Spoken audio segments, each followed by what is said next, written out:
Good morning, students. Once again, we are here to discuss the science of class 8, and our recommended book is Prism Science in Everyday Life. Now, here we have to discuss the physics chapter of April month syllabus, and in physics chapter, we are going to start chapter number 11, that is force and pressure. So students, I hope you all know that what is force. क्या आप जानते हो force क्या होता है? Force के types क्या होते हैं, वेरियस एप्लीकेशंस. आपने पहले के क्लासेस में भी इसमें पढ़ा है कि वेरियस टाइप्स ऑफ फोर्सेस के बारे में. फोर्स क्या होता है? Yes, a force is a pull or push that makes an object move. It's called force.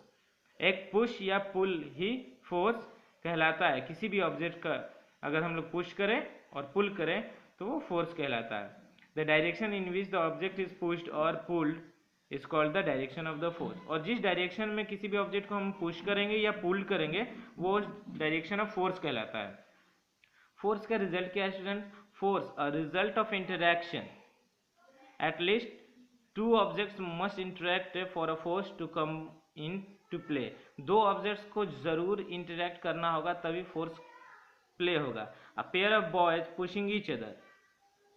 A pair of boys pulling each other. A woman and a dog pulling each other.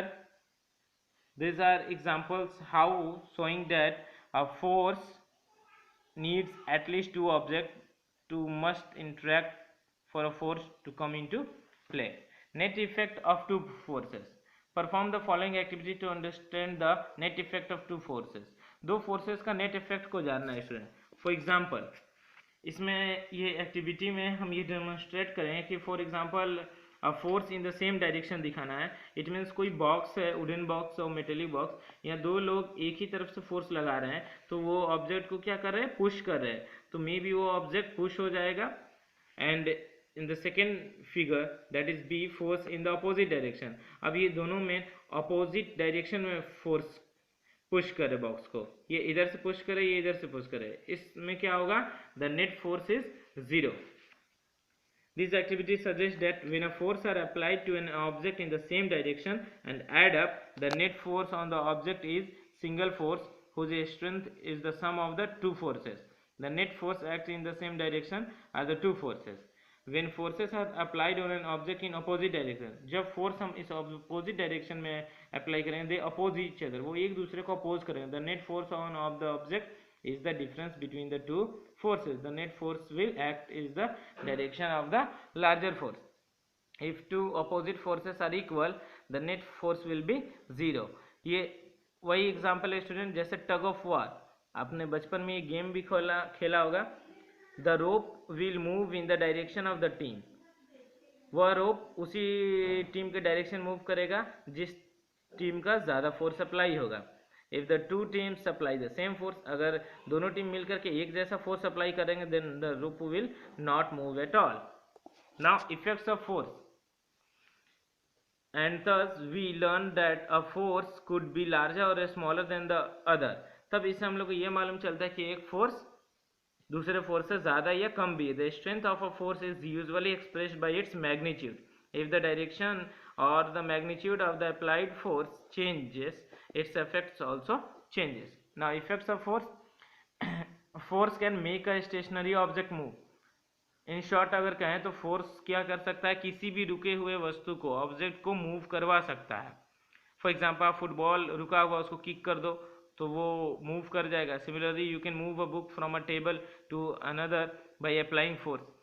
Force can stop a moving object, और ये एक moving object को रोक भी सकता है external force. For example a football is coming towards you and if you apply your kick to stop the ball, it will stop. जैसे कि एक प्लेइंग कार भी अगर आ रहा है, आप उसको अपना हैंड लगा दोगे या लेग भी लगा दोगे उसके अपोजिट डायरेक्शन में तो वो रुक जाएगा. Force can increase the speed of a moving object. Force क्या करेगा स्टूडेंट? मूविंग ऑब्जेक्ट के स्पीड को और तेज कर देगा. For example now move a car again, अगर उसी कार को, एक टॉय कार को मूव करते हो, apply some force on in the direction of motion, वो जिस मोशन में जा रहा है उसके ऊपर थोड़ा और जोर से फोर्स अप्लाई कर दो, आप देखोगे कि कार बहुत तेजी से मूव करता हुआ चला जाएगा। ये दिखाता है कि increase the speed of moving object, force can change the direction of the moving object, force moving object के डायरेक्शन को भी चेंज कर सकता है। फॉर एग्जाम्पल अगर बैट्समैन क्रिकेट खेल रहा है तो जैसे ही बॉल उसके बल्ले तक आता है बैट्समैन हिट करता है, अब बॉल के वो डायरेक्शन को चेंज कर दिया, अब बॉल आ रहा था राइट साइड से, वो लेफ्ट साइड की तरफ शॉट मारा और बॉल दूसरे डायरेक्शन में चला गया बहुत तेजी के साथ। तो इससे कह सकते हैं हम लोग कि force can change the direction of a moving object. Force is use to change the shape of an object, force का यूज करके हम लोग उस ऑब्जेक्ट के शेप को भी चेंज कर सकते हैं। फॉर एग्जाम्पल आप जैसे कि आपने कॉटन देखा है, स्पॉन्ज देखा है, पीस ऑफ रबर देख लो, press them turn by turn, आप टर्न बाय टर्न प्रेस करो, the shape of the sponge and rubber changed when they pressed, जब आप उसको प्रेस करोगे तो स्पॉन्ज या रबर का शेप चेंज हो जाएगा। ऐसा इसलिए होता है, this is because when you press them you had applied force, when you remove the force, जब आप फोर्स हटा लोगे they remain gain their original shape. Types of forces, there are basically two types of forces, contact forces and non contact forces। contact forces students क्या है? contact forces वो force है जिसमें result due to contact between two object, यहाँ जो force arise होगा वो दो ऑब्जेक्ट के कॉन्टेक्ट में आने पर होगा। Let us them some exam, अब कॉन्टेक्ट फोर्सेस के कुछ एग्जांपल, फॉर एग्जांपल है एक मस्कुलर फोर्स एंड बी है फ्रिक्शन फोर्स है। मस्कुलर फोर्स में क्या है? The force acting due to the action of muscles, यहाँ मसल्स के एक्शन से जो फोर्स लगता है उसको मस्कुलर फोर्स बोलते हैं। For example we hold a glass of water using our hand, a ball may be thrown by hands और kicked by foot, a hand bag is picked up using a handle और string. ये सारे activities में दिखाता है कि हमें अपना मस्कुलर फोर्स लगाना पड़ा। समटाइम मस्कुलर फोर्स जो होता है ऑफ एनिमल्स ये भी हम काम में ले आते हैं। For example elephants are made to draw heavy loads, elephants का यूज करके हम लोग हैवी लोड्स को ड्रैग करते हैं। Animals are used in horse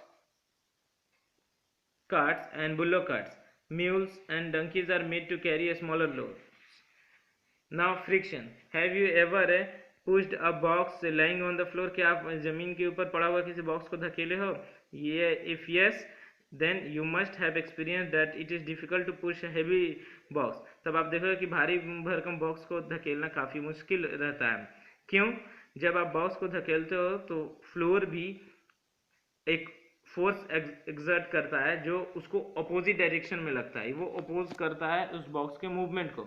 to push a heavy box we have to use more force, एक हेवी बॉक्स को धकेलने के हमें ज़्यादा ताकत लगाना पड़ता है, otherwise it will not move at all. In fact the floor applies a force on the object in the direction opposite to its motion, जिस मोशन की तरफ से, जिस डायरेक्शन की तरफ हम चाहते हैं कि ऑब्जेक्ट मूव करें उसके अपोजिट डायरेक्शन से फ्लोर भी वो फ्रिक्शनल फोर्स लगाता है, इसी फोर्स को हम लोग फ्रिक्शन बोलते हैं। And the force friction is the force that acts between two things rubbing together, it stops them sliding past each other, different surface have different friction। ये देख सकते हो आप रफ सरफेस में आपको फ्रिक्शन ज़्यादा होगा इसलिए ज़्यादा फोर्स लगाना होगा, ये स्मूथ सरफेस में आपको कम फोर्स लगाने पर भी काम चल जाएगा students.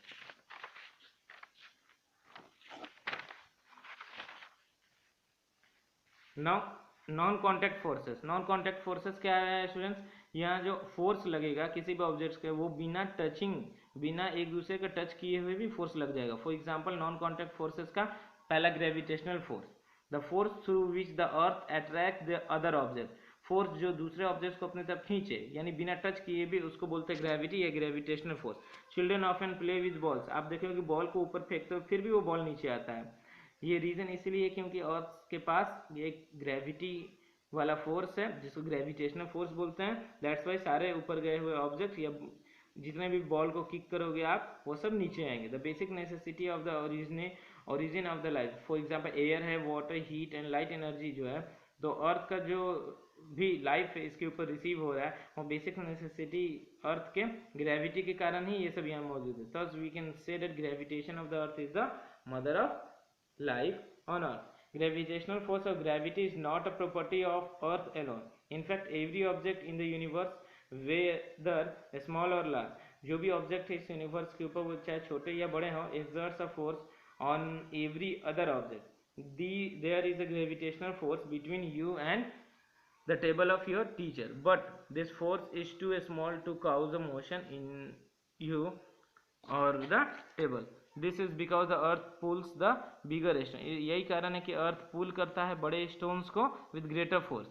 We say that a big stone has more weight, क्योंकि बड़े स्टोन्स के पास ज़्यादा वेट है, and the small stone thus weight is measure of earth's gravitational pull on an object. तो वेट क्या एक तरह से मेजरमेंट है अर्थ का ग्रेविटेशनल पुल किसी भी ऑब्जेक्ट के ऊपर। अब देख सकते हो ये स्प्रिंग बैलेंस से जो हम लोग मेजरमेंट कर रहे हैं, when you weigh an object using a spring balance you measure the earth's gravitational force on the object. आप उस ऑब्जेक्ट के ऊपर लगने वाला अर्थ के ग्रेविटेशनल फोर्स को मेजर कर रहे हो। You would weigh lose less on the moon that on the earth, आपको मून के ऊपर इसका वेट कम लगेगा अर्थ के मुकाबले, because the moon has the less mass than the earth, क्योंकि अर्थ से मून का काफ़ी लेस मास है, and hence a smaller force of gravity भी है। It therefore pulls the object towards, वो अपने तरफ ऑब्जेक्ट को खींचेगा, लेसर फोर्स है। On the other hand you would weigh 3 times more on Jupiter which has the greater mass than the earth, और earth के ऊपर आपको उसका वेट और ज़्यादा लगेगा जुपिटर के ऊपर, क्योंकि अर्थ से 3 गुना ज़्यादा जुपिटर के ऊपर ग्रेविटेशनल फोर्स है, and hence greater force of gravity भी है। मैग्नेटिक फोर्स क्या है, अभी ये भी है नॉन कॉन्टैक्ट फोर्स का एग्जांपल है students. Magnetic force, magnets have natural property of attracting, आप पहले से जानते हो कि मैग्नेट आयरन के ऑब्जेक्ट्स को खींचने का उनके पास कुदरती तौर पे एक प्रॉपर्टी है, इसी प्रॉपर्टी को मैग्नेटिक फोर्स बोलते हैं या मैग्नेटिज्म भी बोलते हैं। फॉर एग्जांपल आप देखिए स्मॉल मैग्नेट को अगर बड़ी मैग्नेट के पास ले आते हैं हम लोग स्टूडेंट, तो बड़ा मैग्नेट उस फोर्स को उस मैग्नेट को अपनी तरफ खींच लेता है। ये देख सकते हो कि बड़ा मैग्नेट छोटे मैग्नेट को अपनी तरफ खींच ले रहा है। तो इसी के प्रॉपर्टी को यूज करते हुए बनाया गया है magnet being used to pick scraps of iron. Okay students, this is end of today's lecture. Now we will meet in the second part of this chapter. Okay, that's all. Thank you.